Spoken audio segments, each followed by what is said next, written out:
All right. Hi, everybody. It's nice to see everyone's faces. I see a lot of familiar faces and a couple of new faces. So if you don't know me, I'm C. Meyer. I'm the exhibitions director here at Blue Sky. Kristen, our ED, is out in New York for the next couple of days. So I'm introducing our artists today. We're super excited to have Rebecca here from Baltimore. Traveled out for the opening on Thursday. Both of our July shows just opened. And we just want to say thank you to our donors, our members, our board members, our exhibition committee members, and also our staff. We have Yuyeon here and M in the back. We wouldn't have our exhibitions or programs without all of y'all and the support that you give. And so we really appreciate you being here. So I'm going to introduce Rebecca and hand it off. So Rebecca Marimutu is a multidisciplinary artist whose work explores themes of identity, memory, and cultural hybridity. Born in a diverse and multicultural environment, Marimutu draws inspiration from her experiences growing up in different countries and navigating the complexities of multiple cultural identities. Her work has been shown at Spring Break Art Fair in New York, Waller Gallery, Catalyst Contemporary Black Artist Research Space, and UB Blake Cultural Center in Baltimore. Currently, she is a professor at Maryland Institute College of Art and Towson University, and the founder of Anchovy Press, an independent publishing company based in Baltimore, dedicated to storytelling that centers BIPOC experiences. Through her practice, Marimutu aims to inspire a reimagining of art forms, encourage inclusive representation, and provoke meaningful conversations about the complexities of identity in a globalized world. So, welcome, Rebecca.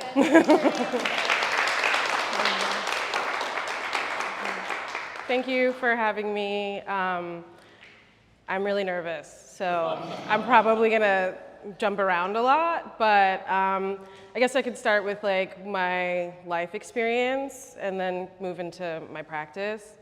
So I'm originally from New York. I was born there and raised there for all of my life. I started doing art, I guess like all kids do, like in class and stuff, but I never felt like I could actually do something with it until I got much older. So in my undergraduate experience, I studied math and economics.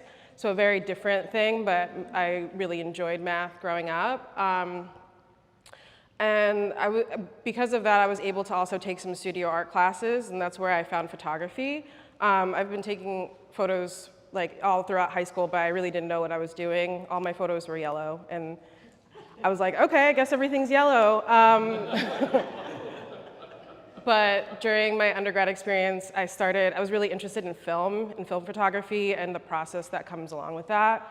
So I shot 35 millimeter and went to like 4x5 towards the end of my time in undergrad. But I also, during that time, experimented with alternative practices. So cyanotypes, Van Dyke, and the practice that I really enjoyed was liquid light. I liked how involved the process of liquid light is. You have to paint it, you have to let it dry, you have to create these, well, I was using expired film to make my photographs, but I'd have to scan that and then make digital negatives, and that really long process to create kind of something that isn't perfect was something that I really enjoyed, and I think that that's what's followed me through to my work now. Like I guess like the fun of like just going through the process and like not knowing what's gonna happen, like the unexpected quality of that, and thinking about why I was taking those photographs, which I was taking those photographs because that were on the liquid light because I was traveling a lot to go back and forth from my undergrad to my mom's house. And through that process, I was just reflecting of like what my life experience is, where I am now, what I wanna do. So that kind of started me on the process of doing more, I guess, alternative photography.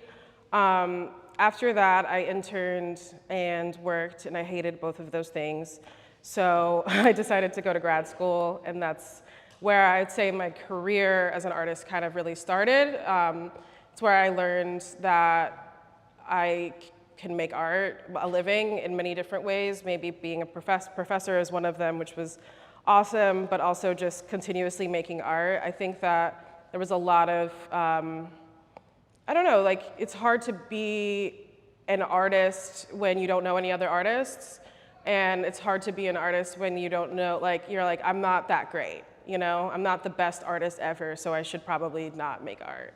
But grad school taught me that you can make bad art and it's still widely accepted, so.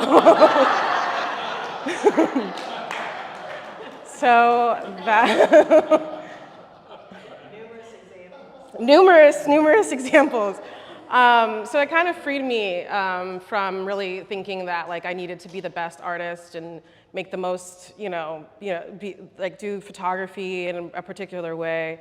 And so for my experience in grad school, I was doing some plastic installations, and then that moved into like craft paper explorations, where during my second year in grad school, I really started to reflect on my experiences and like the pressures that I had to create work and to create photographs. For me, I felt like I had to, what people really wanted to see out of my photography, even in undergrad as well, was like the Black experience or like my experience as a person of color. And it was very frustrating to me because not only were like the people telling me to do it not really, like they didn't have the experience, they weren't knowledgeable about it, they just had a perception of what my experience actually was. So I created these like craft paper sculptures where there was like a photo behind it, you can't see it, and they were just really big, massive things, kind of like to talk about how people project their perception of you and to be confronted with that and not have access to all the information that you may want, but you don't necessarily deserve it. And I don't want to exploit my life and traumas for people to like, for no reason. I mean, you know. So then I did that for a while, and once I graduated, I tried to continue making that work, but I just didn't feel like it was necessary for me. So I started to try to think about how to make photographs that were important to me, but also like didn't go through the hand of other people. Something that I felt was really stressful about making work and exploring myself and my own identity is that like after grad school, outside of, being in a place where there's printers and stuff, like you have to share your work before it might not even be done yet in order to see it. So like I could take a photograph, I'll send it to a print shop, and then they'll give it back to me, and then I'll be able to determine like how I feel about that work. And I think for me that process was really scary because I didn't know what I was doing, and I've never really worked with myself before. So I started to print them on my a LaserJet printer, a toner printer, and tile them in this way, like made for posters and stuff. And I really enjoyed kind of playing with the scale and using some techniques that I learned how to adjust the photograph before I printed it so it can have a lot of texture and work with a lot of different kinds of paper materials. So it kind of started with trying to explore the idea of printing everything inside of my own space, but also using myself as a subject to create more work, and like what does like a generative practice look like for me where I don't have to rely on other people, especially because I started this in 2021 and this is during the pandemic time, so I really was only with myself. I couldn't ask friends to come in and take photographs of them and do this. The first iterations of this were friends like archived photos that I had, and I would play around and see how that would work out. But I wasn't able to experiment as much as I wanted to until I started to use myself. So that was where that started. And during that time period, I was, going through a lot of experiences, learning a lot about myself that I didn't know, trying to really understand who I am in the space and like what I can do after that. And so it allowed me, like doing this work and with the work, I allowed me to just explore like all different kinds of spaces without having to think about what is the final outcome going to be? Are people gonna understand what I'm doing? And I think that that process for me allowed me to do a lot of abstraction, a lot of materials, and I really like to, like something that I liked even since I was in undergrad, or even maybe before that, was just trying to really understand a material and its capabilities and like how much you can push it and what ways that you can manipulate the work. So for some of them, I started using, in the beginning I really started using newsprint to play with like the transparency of the newsprint, and through my old grad school craft paper sculptures, I learned a lot about paper and like how you can make a piece, like a paper that's opaque, translucent, with water and dissolving it a little bit and then sealing it. So there's some of that happening with the work. So it's kind of like a combination of experimenting as much as I can with the actual medium, but also experimenting with myself. And what does that mean like for the viewing public? A lot of times when people see my work, they don't know it's me. And I find that really funny. But also very interesting because I've never seen myself so much since I started making this work. And so it's like, and I don't see myself from other people's perspectives, and how I guess my facial expressions can be read separated from me. And so it kind of created this interesting distance from myself and my image, where I try to like keep it kind of feels like a separate person than my actual self, which I think is like a interesting part of doing self-portrait work that I think maybe isn't understood, or not understood, but like, I guess people are afraid of doing self-portrait work because it feels so vulnerable, but because it becomes a separate object from you, it like kind of loses that fear of being seen, right? So that's something that I really appreciated and learned about making the work. And I think with not having to print it at a shop or see other people throughout the process of it allowed me to just be like, okay, I'm thinking that I need to paint on this one. It feels like it needs more layers, and I could just do it without any kind of like other person's perspective. And in doing that, it allowed me to kind of determine how I wanted to be seen in these photographs and how I wanted like the viewer to see me completely, without any other kind of intervention, which I thought was very important when making work that is about myself. So yeah, I mounted them on wood boards, and they are here now. They're beautiful. Thank you. I guess I would ask if you have any questions. I don't have anything particular left in my mind, but I can answer questions. Yep. Yeah. How long have you been working, in this mode in terms of, your self-portraiture? I'd say since 2021, completely was self-portrait work. I sometimes consider my grad school work somewhat of a self-portrait because some of the photographs were pictures of me behind the craft paper. So I'd say like 2020, 2021 is when I started really doing work about me. Yeah. Did you go to grad school for art? Yeah. I went to grad school for photographic and electronic media, so photo and other image-based things. Yeah. Mm-hmm. A little more mundane. I forget where you're from and where you went to art school. Huh? Sorry. Where you were from and where you went to art school. I'm from New York City, from the West Village, like Greenwich Village area, and I grew up there. Yeah. Yeah, I was born at St. Vincent's Hospital. It's torn down now, and it's townhouses. So, and I think maybe a Starbucks. So, what else? Every single thing. My mom still lives there. Every single thing there is gone. The only thing that's still there that I went to as a child is like the Chinese restaurant, and that place is a staple. I hope it doesn't go, but like the delis, the restaurants, everything is pretty much, I don't know, something else. And your art school? MICA. I went to MICA. MICA, Maryland Institute College of Art. Sorry. MICA, Micah? Micah, Institute. Maryland Institute College of Art. Oh, Yeah. Yeah. In Baltimore, yeah. Yeah, I have a question because I was interested in, you were talking about self-portraits, but that also it's not so scary because it becomes something separate from you. And I'd sort of like to hear more about that, about is this a character that you're kind of creating or is it really about yourself?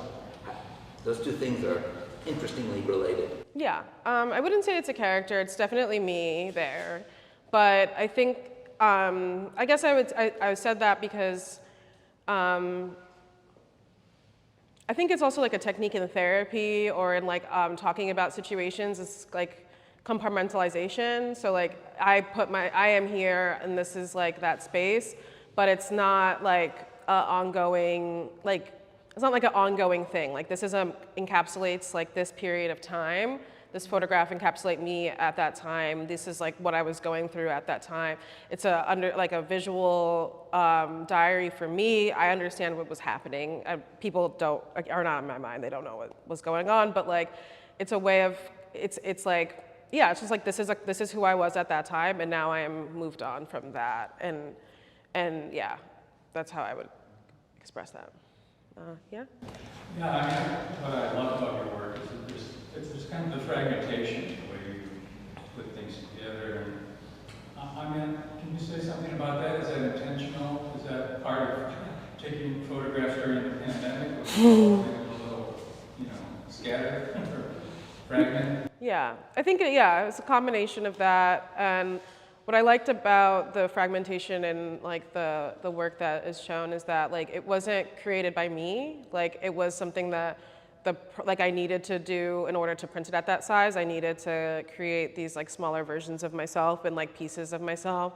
And what I liked about it was that part of working it with like intense or like a long process is that there's sometimes it's nice to have something that's not under your control, but it's still part of something that you need to work on to like bring it back together. So I did really appreciate and like the fragment parts, and I think in a lot of them I've tried to play with it in different ways and use different kinds of materials to uncover and reveal certain parts of myself, parts of my face. But yeah, like I think that it being made me kind of, I don't know how to explain this. Like, because of the process, it made me think about myself in a more dispersed way. Does that make sense? Yeah. Okay. Yeah. How did you decide? I'm always interested when artists break up the canvas and put different pieces together. Were you just kind of cutting things apart and figuring what went well together, or were you trying to emphasize something with each piece?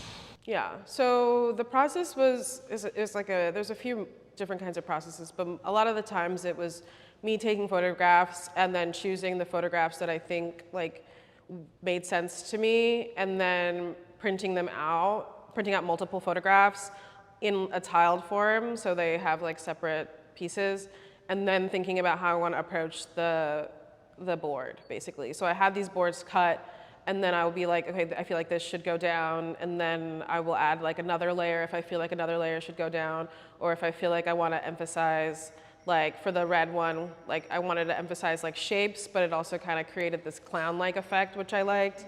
Then that would happen with the work. So it was very like in the moment. I wasn't planning, didn't have like a long extensive plan. It was just like how I was feeling at that time. What do I want to show, and what do I want to hide or crumble up? Oh, sorry. Sorry, one follow-up. What material did you use to adhere the paper to the board? I use a lot of different materials. I use PVA glue. I use wheat pasting for some of them, like flour and water basically. And then some of them have gesso on them. Some of them are stapled in. So it's just multiple different kinds of materials. Okay. Yeah. I'm gonna get her. You have two questions. Could you touch on your use of hue and value? And then also, second question is, where are you going with your next project? If you have anything solidified, and how that relates to your current work and your past work? Okay. What do you mean by like hue and value? What do you? The value, so just like the grayscale, and then your use of grayscale, and compositionally, and with individual works, and then with hues, I see that it's somewhat, I mean, it's kind of particular in your selection, and maybe used in some kind of uniformity. Yeah. With like, I guess value, it depends on the photograph that I took. Some of them, like, I mean, I'm always gonna talk about this one right now, but like like this one, it needed to be kind of like low contrast and dark. It kind of determined, it was determined based off of how the photograph looked and what I thought would work. So I had a few different like edits that I would do. So some of them would be more high contrast, really bright. I would use that if I wanted to overlay something, if I wanted something below it, because the like absence of ink like makes the actual, it like more translucent. So that's how I would think about it. And if I wasn't planning on overlaying it or maybe painting over it, I would do something that had lower contrast and darker because I can add to it. So thinking of like kind of the additive or subtractive process before, like based on the images and then determining how I wanted that to look on each piece. And then the color, I mean, I really do like primary colors, the red, blue, and yellow. I think it's just a very, like an interesting color palette. It's very primary. It doesn't have a lot of loaded, like, it has, all of them have loaded like meanings to them individually, but they also are very like simple in that form. So I didn't want to like create some sort of like, I don't know, I think it kind of leans into a more like elementary, basic kind of understanding of the world instead of like a more complicated, like, I didn't want to paint something, you know? I wanted to add something to the work, you know? And I think that that is the difference between like why I use these colors and why I didn't use like more complicated abstraction. So like I didn't use multiple colors on one piece. Like each one has its color, and that's what it is doing for me, you know? I hope that answers your question. Yeah? When you were taking photos for the whole exhibit, were you planning on including them all, like, for this whole exhibit, and were you planning on, like, I mean, I know you said that everything kind of came to you in a moment, but did you kind of have an idea that you wanted a large body of work, and did you take the photos with that in mind, so that you have a lot of options and stuff to choose from for your canvases? Yeah. So I made this work, all the wood board work in 2021. So all of this was made in that year.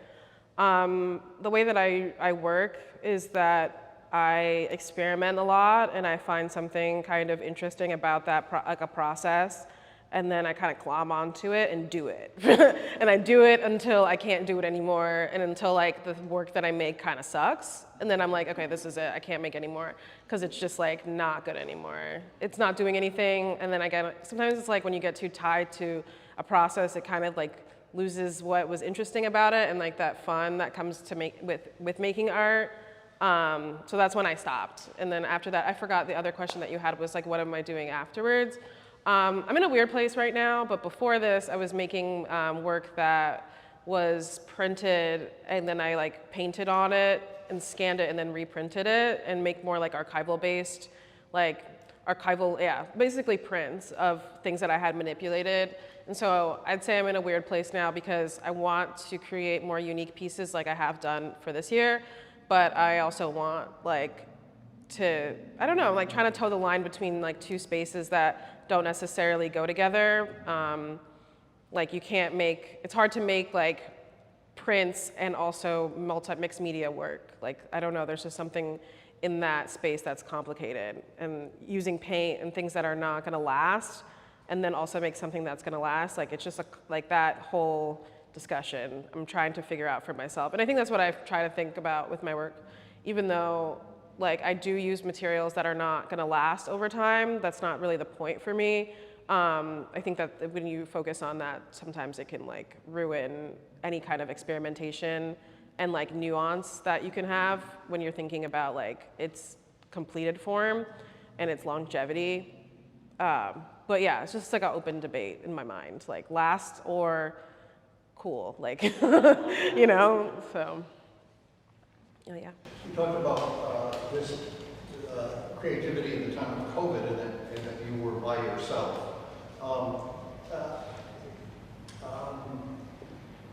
Will your further work be about yourself as well, or was there something about the COVID era and the way that you did your art and your creativity that was singular? I mean, this is very speculative because you don't know, but it's just curious how sort of isolated these photographs are in their own way, and the fact that so much of it you implied was just the fact that you were by yourself. And are you going to continue to be the subject of your photographs? Is this what photography is about for you as a creative person? I think for a while, I'm going to be the subject of my work. It definitely started because of the pandemic, but I think through working on it, it's been really, it's allowed for a lot of like opening up different ways of making work, different meanings that can be made from it. Like there's just a lot in taking self-portraits that I didn't realize until I started doing it. Before that, I was making mostly like abstract works, like very textural works, kind of like of objects, of spaces. And I think what I like about having a subject and the subject be myself is that I can like do more complicated explorations with like materials that I can't necessarily do if my work is really abstract. So it kind of grounds it, I think, for me in a place that also like allows a lot of fluidity in what it ends up being. Like for me, it's sometimes like a challenge, like how else can I approach my self-portrait? Like how else can I approach this in the medium of photography, and what other things am I interested in? Like I am interested in like the photo object and like what that means and how we can, you know, move around it just being so two-dimensional, and having this subject and like this like focus on myself be the like thing that holds it together, I think has been really helpful for me to create that narrative, because sometimes it can be a little bit too, like, I don't know, like a tornado, right? It's just with a center of focus of like exploring myself and seeing what is happening in my life kind of grounds it for me. Hope that answers it. Yeah, hi. Yep. Do you enjoy teaching, and what are some of the issues that you help your students with? I was interested in the remark about you know, the way that people project things onto you. Yeah, I love teaching. It's really, out of all my jobs, the one that I actually liked. I really love kind of seeing students think about things and talk about things that, or force them to talk about things that I'm interested in with photography and artists that I like. But also to see like how their brain works and what they want to show and what they're struggling with. I like giving unsolicited advice, and so it's very much a great place for that. So yeah, they pay for it. They pay for my advice, and I love it. It's great. For a moment in undergrad, I thought I would be like a life coach because I just love giving advice.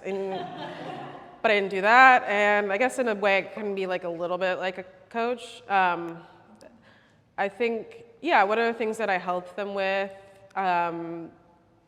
I don't know, so I think the thing that I've been helping them with more so is just like, I guess, yeah, like separating yourself from your work. Like I have some students that do a lot of heavy manipulation, and they like feel like what their work is bad, but they just started, and like realizing that it takes time to get better at something. You can't just like, the first thing that you make is not gonna be good, and you can spend like days and days on this thing, or you could just try again with a whole bunch of other different things. Like, I feel like constantly reshooting, knowing, so that's something that I learned in undergrad, like taking photographs, looking at them, evaluating whether or not what's working and what's not working, and then going back and redoing it.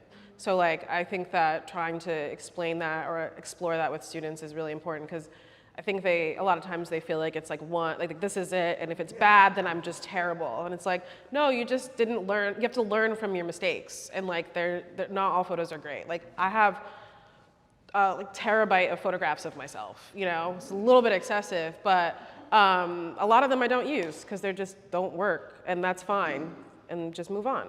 Yeah, so I'd say those things.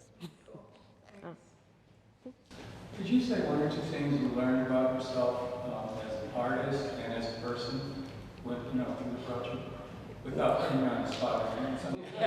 I know, you really put me on the spot. But I'm just curious. It's very personal. What did you feel you learned? I think one thing I learned is that no one should look at themselves as much as we do as a society.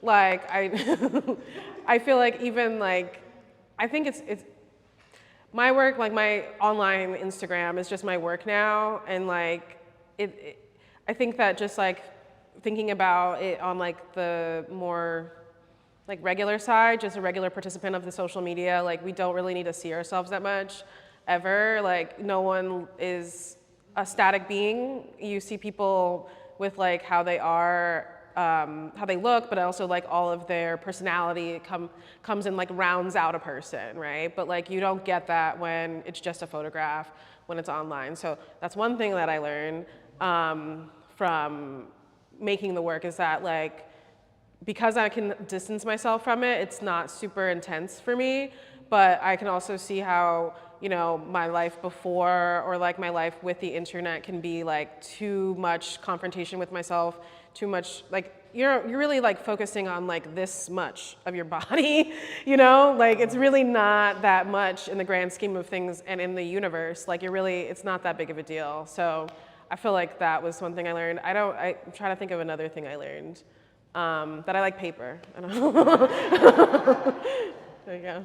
Yeah, you and I talked a little bit on Tuesday about the space here, and I was interested in the conversation, and so I'm asking it again for the group here, about what you went through when your work was now in the size and the scale that it's not on Instagram, but it's on the walls, and what that meant to you as a creative person, and just as maybe a sense of giving you a larger or more expansive sense of photography as an art. Yeah, I was really like ecstatic to show this work. I've shown pieces of it before, but never like a good majority of the work. And I think seeing it in this space, and also being able to make this like installation from like me now, like this is kind of me now, and this is me 2 years ago, right? And then like being able to have it all in one space and shown in this way is really awesome, because I felt like it was hard. It's hard for people to understand what's happening in the work from the internet. Like there's a lot of textural things. Depending on how I light it, when I photograph it, you see different things. You know, the one like straight back there is like, you know, like it's really dark, and the black is coming from like toner that I mixed with acrylic. But like in this light, or in like a separate kind of light, you can see kind of layers in there, and online you can't. It's just, that is what it is. And I feel like being able to show it all together was like the perfect exploration of this body of work. So thank you. Your big mural is just beautiful, I think. Thank you. Well, there's something about having it in this form, and the way you see it and perceive it, that is as unique as the Instagram. Yeah. I see things, and it's, I just think that some work is just better for a space like this. It seems like that your work is better for a space. Yeah, I definitely agree. Yeah. This is really a great show. I don't need to tell you that, because you already know. I just don't know that. Yeah. And you know, it's so well conceived, and you know, I love what you're saying about materials and process, but what I really love is how it really does add up to something.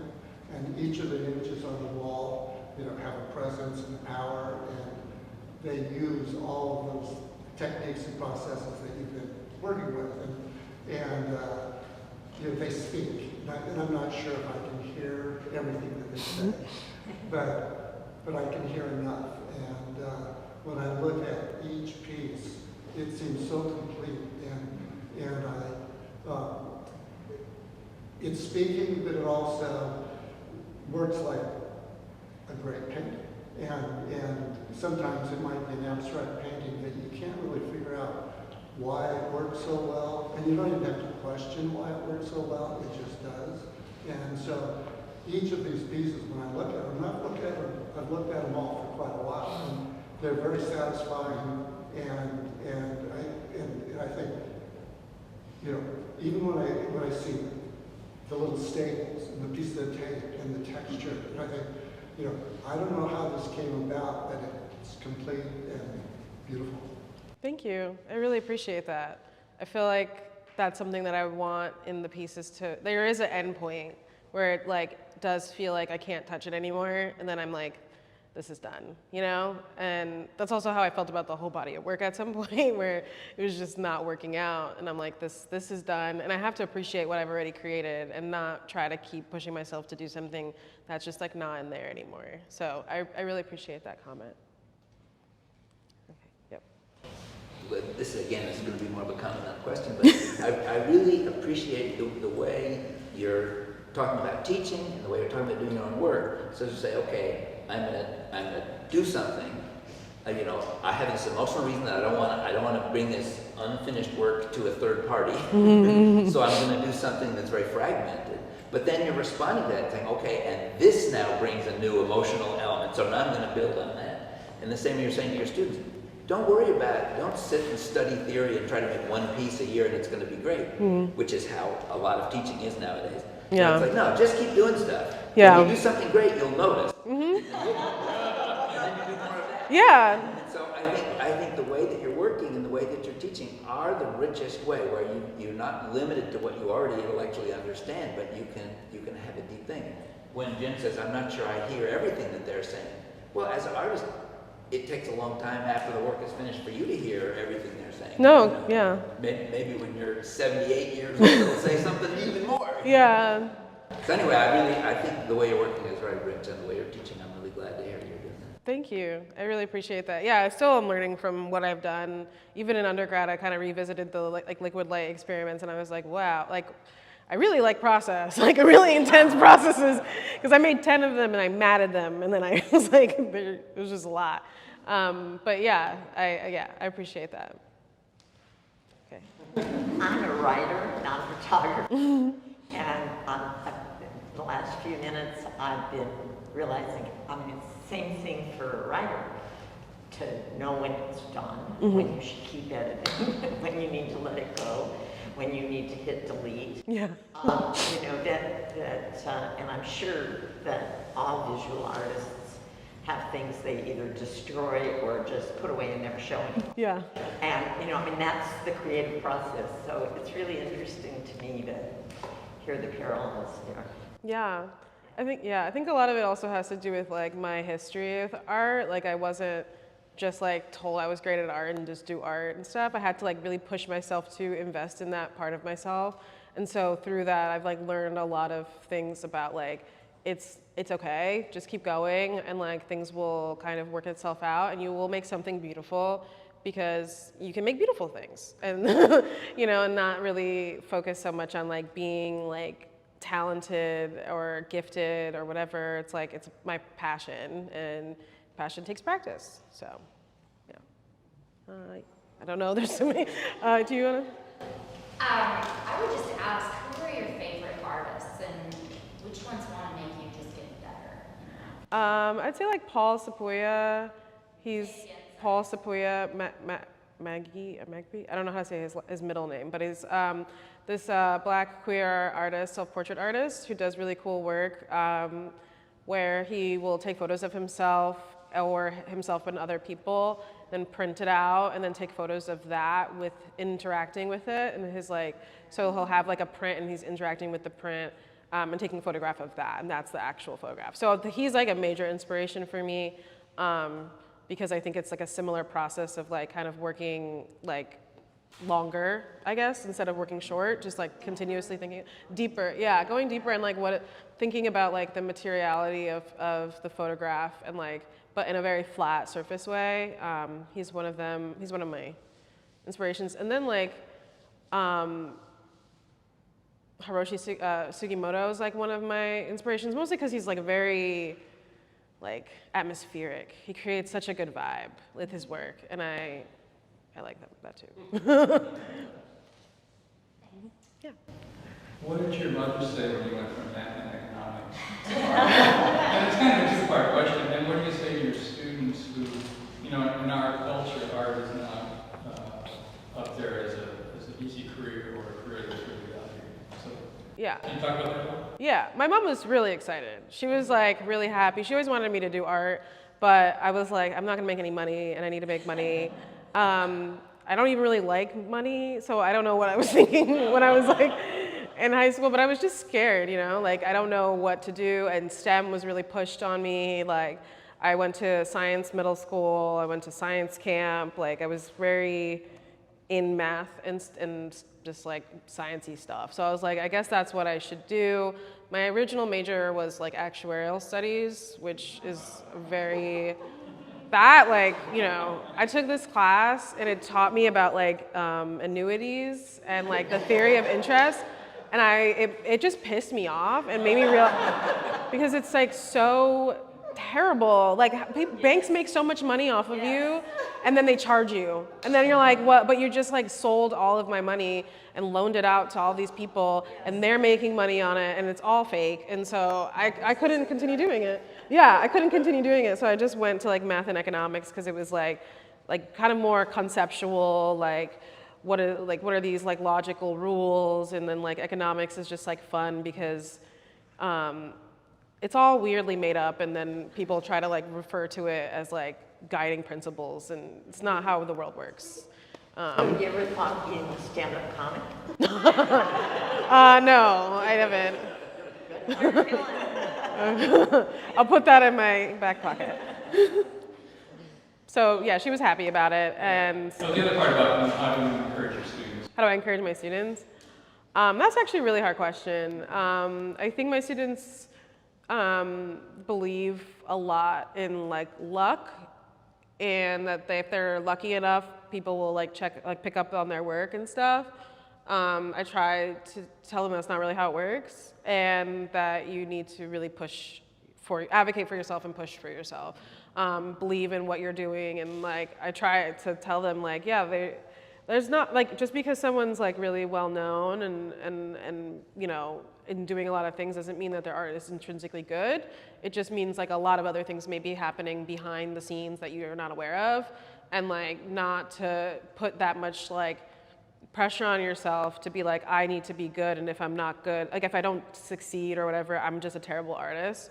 I don't think that that's true, because I've seen the opposite. So I try to tell them that and emphasize like advocate for yourself, like put yourself where you want to be seen, and stuff like that. Okay. Yeah. So you started photographing in your undergrad, right? I also started photographing in my undergrad. I'm still in my undergrad, but I am an inspiring photographer. And I was gonna ask, like, have you gone through, like, since then, have you gone through, like, dry spells when you're just not creative, you're not creating, and, like, how do you kind of, like, bring yourself out of that? Because I definitely had trouble with just, like, not having the money to buy film, so I can't take photos. And so now I'm just sad because I can't take photos, and now I'm not thinking creatively. Have you, like, kind of come across times like that? Yeah. Have you gotten here if that has happened? Yeah, I have like a few strategies for me. For one, I used to shoot film a lot more, and then I stopped. I had a friend, Melissa, who was really like, she worked in photo editing, but she was like, well, we always talk about how like you don't need the tool, like you can use any tool to do photography. You don't need to use a specific kind of thing. So sometimes it's like, she uses her iPhone. I use like different cameras that I have laying around, like low resolution, low megapixel cameras, just for fun, just to get me like doing it. I think sometimes when you haven't done work for a long time, you want the next thing that you do to be great and like do all these things, but sometimes you just have to continue making bad work and then like make a lot of bad work and then learn something from it. Like I think making art is, for me, is like a learning experience. So like I know a lot about papers, like, you know, in this context, right? Because I'm just kind of experimenting with it and I'm trying to see what it does and like play around with that. Not all of those experiments are great, you know? And so just making work, just making it so you get into the routine and feel comfortable making, the first step is like scary because there's a lot of pressure. And I think my life goal maybe is just to avoid putting too much pressure on myself to do really great things and just like have fun and find the joy in doing creative things. Like I paint, and I'm not good at it, but like I do it because it makes me happy, and it can be fun to just play around with a completely different medium that like has no long-term or lasting effects in my life, you know? And so maybe doing like separate things just like can kind of help thinking of like alleviate the pressure. So that's what I do. I was wondering, okay, working, you know, in the way that you work, how much do you think the actual work has changed your perception of yourself? I mean, it did make me think a lot about myself, and I still think a lot about myself in context with the work. I think that, yeah, just like the idea of being perceived and what that can feel like on the other side is something that it kind of like created that desire to want to understand like the other side of it. Like I said, people see them and they don't know it's me, and so they who am I? How am I being perceived in the world? And like how does me making work about myself make people think about me, you know? Do you ever, for example, like see a piece you've done in the past and say, I'm no longer that person, or I've changed from being who I was when I did this piece? I mean, because it seems like it's so personal. It is very personal. I do feel like they're all still me. Like they're all still parts of me, but they're parts of me at that time period. And like, it's not something that, like that part of the process isn't really shared to other people, but like they are me at that point. It's like a time capsule, I guess. Like this is like what was happening during that time. This is how I was feeling about myself, and this is how that worked out. And then, like, the next one, you know? So, yeah. Mm-hmm. When you talked about, answered the question about where you got your first photography class, you talked about it that it was more in a mixed media context, where photography was part of other things, or was that the way that it was a photo class, like a beginning photo class. Oh, photo class. Yeah. Not one that is connected to other image making, but a photo class. Yeah, it was a photo class. It was like a beginning photo, beginning DSLR, and then I wanted to do film, so I just like did film, and I like was in the darkroom and stuff. But it was like traditional like stuff, like printing and all that jazz. Yeah. Yeah, the interdisciplinary part was like more something that I just started to do after I did my alternative process class in my senior year, I think, of college. And I really liked liquid light. I liked the idea that it could be on any kind of material, but then I also liked how there was like these brush strokes that were left behind, and that I was printing on like waterproof paper, I mean not waterproof, watercolor paper instead of kind of inkjet paper or even like silver gelatin paper, and I thought that was really interesting to me. Yeah, so that's like where it started. Mm-hmm. How long did each individual work take you to make? Did you Did you do each one separately, like one at a time, and kind of bouncing around? Let me think. I think I was bouncing around. When I'm really into something, I just like hyper focus on it, and I'm gonna just do a lot of them. So I think I would go to like Home Depot, I'd get these cut, come back to my studio, maybe take photographs, or I already had photographs, print them out, and then just like maybe do 3 at a time. But like it depends on how they work, because it takes a while for them to dry between layers, especially when I use like more water to like water down and like make it more translucent. And then, yeah, but sometimes they'll take days. Like I'll work on it and just working on it and I like can't figure out what it needs, and then I'll go home, leave my studio, and then come back with like an idea. Be like, okay, this needs blue. Like there's just something about it that needs to be added, and I can't figure it out right away. So sometimes it'll take me, most of them take me multiple days, because I do believe in like leaving a piece and coming back to it, not just working through it. Because I feel like when you work through something, just like straight through, sometimes you just end up like ruining it. Because you get tired. I had one art teacher tell me like, you gotta leave things because you get tired and your eyes get tired and like you just want it to be done, and that all of that is just like a recipe for disaster. So, yeah. And also, like, since the process is so important to you and like it's all about process, did you do a behind the scenes, maybe like photographs of you doing it also, or videos of you? I might have like tried to record myself. I try to record myself sometimes. I'm really bad at it, and I don't see the purpose in it personally. I think it's interesting like to watch on Instagram. Like I watch them because I like just like to scroll. But the processes are so all individual. They're all different. There's not like a one like routine. And I think like when I stopped making it is when it started feeling like there was a recipe for the work, and I didn't like that. So recording it, I probably did record some pieces on my like web camera, but I've never edited them or looked at them.